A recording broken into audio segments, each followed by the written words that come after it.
السلام عليكم بنات، نتمنى تكونوا بخير وعلى خير ويلقاكم هذا الفيديو في احسن الاحوال يا رب. كيف ما كتشوفوا اليوم مع فيديو جديد وغادي نشارك معكم السفر ديالنا لشاطئ وادلاو اللي كيتواجد في النواحي ديال تطوان، تقريبا بعيد من تطوان ب 40 كيلومتر.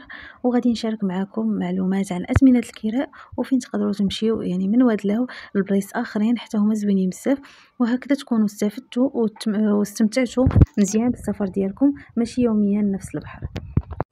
ومن بعد 6 ساعات ديال الطريق اللي صراحه كانت متعبه مع الحراره، كنا وصلنا هنا لوادلاو. كيف ما كتشوفوا كاينين السمساره هنا في الجناب ديال الطريق، كيشوفوا معكم الدار الا بغيتوا.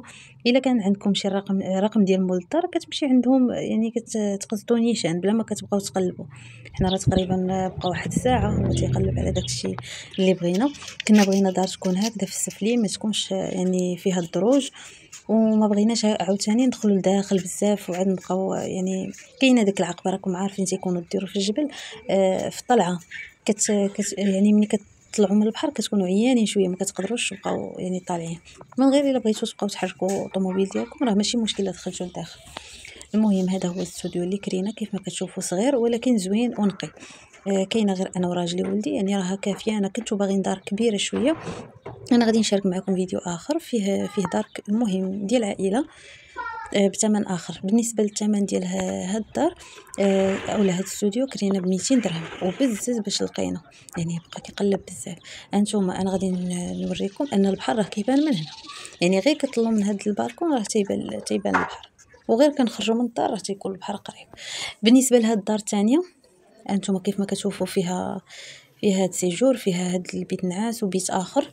والكوزينه هذه الثمن ديالها ب 250 درهم، ولكن جايه في طروازيام وطالعه واحد شويه، يعني كاينه واحد العقبه باش كتوصلوا ليها. انا ما قدرتش الصراحه، هي دار زوينه ولكن ما قدرتش ما بغيتش تكون بعيده بزاف وفيها الدروج كتطلعوا عيانين من البحر. وبالنسبه للناس اللي بغاو الرقم ديال مول الدار الاولى اللي شاركت معكم يعني الاستوديو، اللي بغات الرقم تكتبها لي في كومونتير، واللي بغات الرقم ديال الدار الثانيه تكتبها لي في كومونتير نشاركهم معكم، ماشي مشكل. مرحبا. المهم هنا صافي اول نهار ولا ما عرفتش ثاني نهار كنا خرجنا باش نمشيو للبحر. كيف ما كتشوفوا انا غادي نشارك معكم هذا البحر. وبالنسبه غادي نعطيكم معلومه اخرى، انكم تبقاو في الدخله ديال وادلاو، يعني حدا داك التيران. كيف ما شاركت معكم هذه المعلومه العام اللي فات، بقاو غير في هاد النواحي اللي قراب. الا مشيتو دخلتو داخل حدا السوق كاين تما الصداع بزاف، يعني كاينين بزاف ديال الناس باغيين الراحه، ما باغينش داك الضجيج اللي تيكون.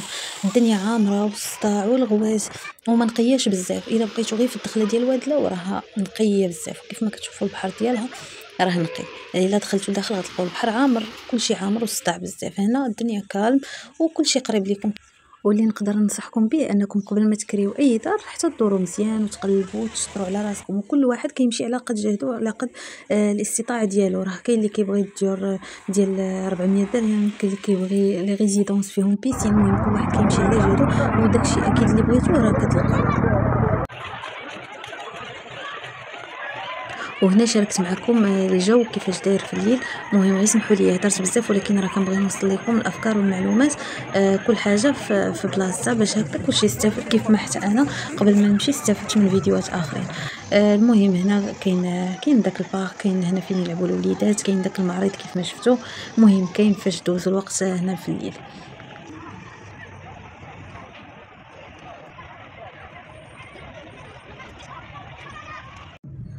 وهنا نهار جديد كنا غاديين في الطريق لتارغه. المهم هاد تارغه وازنتي قاع سراس وادلاو كلهم كيتسماو في نواحي ديال تطوان.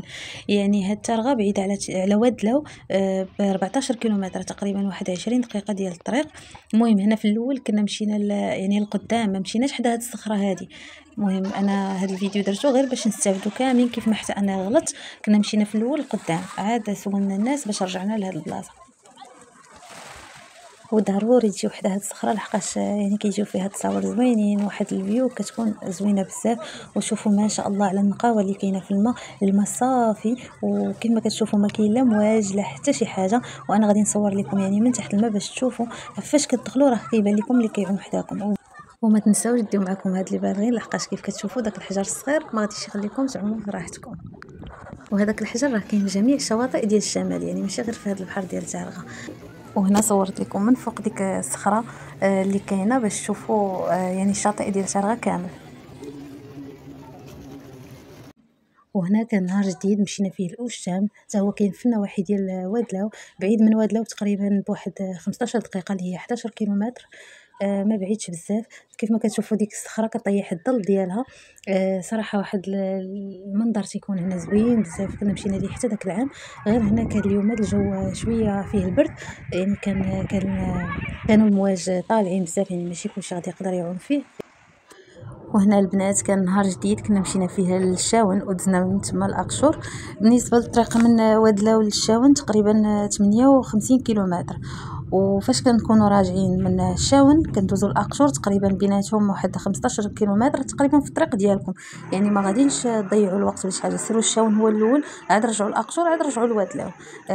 باش الا بغيتو تعوموا راه كاين تما فين تبدلوا عليكم ولا شي حاجه، وهنا الا بغيتو غير تساراو وصافي. كيف ما كتشوفوا هنا الدنيا عامره، لحقاش كنا مشينا العام الفايت كانت خاويه مع العيد الكبير، كانوا مازال المحلات ما حلوش. هنا لقينا كلشي خدام، كلشي الدنيا عامره وزوينه. بالنسبه لبغيتو تاخذوا صور تذكاريه لي سوفونير، المهم داكشي راه زوين. صافي هنايا كنا رجعنا لاقشور، يعني في نفس النهار في الطريق ديالنا رجعنا لاقشور. حتى هي المهم ما لقيناهاش عامره بزاف، ولكن الجو فيها زوين. كنا جينا حتى العشيه، صافي عملنا واحد شويه وشدينا الطريق باش نرجعوا لوادلاو. كاين حتى ديك الترينين الا بغيتو تلعبوا فيها تقريبا مقري 70 درهم. المهم هي زوينه بالنسبه للناس اللي ما عندهاش فوبيا من هاد العلوم. وبالنسبه لهاد البلاصه هادي راه فيها فين زعما الناس اللي بغاو يحطوا الطونط ديالهم. كاين هنايا واحد البيوت كيتكراو. صراحه ما عنديش فكره على الثمن ديالهم، ولكن كاين المبيت هنايا يعني عندكم فين تجلسوا. وحتى اللي بغى غير يتغدى راه كاينين تما كيتباعوا الطواجن، وتقدروا حتى تجيبوا داكشي ديالكم وطيبوا تما، راه كيكريو البلايص. وهنا كنكون وصلنا لنهايه ديال الفيديو. نتمنى من الفيديو ديال اليوم يكون نال اعجابكم وتكونوا استفدتوا منه، يعني تاخذوا افكار. بالنسبه اللي بغات النمره ديال المحل اللي كرينا، مرحبا تكتبوها لي في كومونتير، وما تنساوش ديال لايك والاشتراك وتفعلوا الجرس باش توصلوا بكل جديد. نخليكم الى الفيديو المقبل ان شاء الله، وصحه وراحه.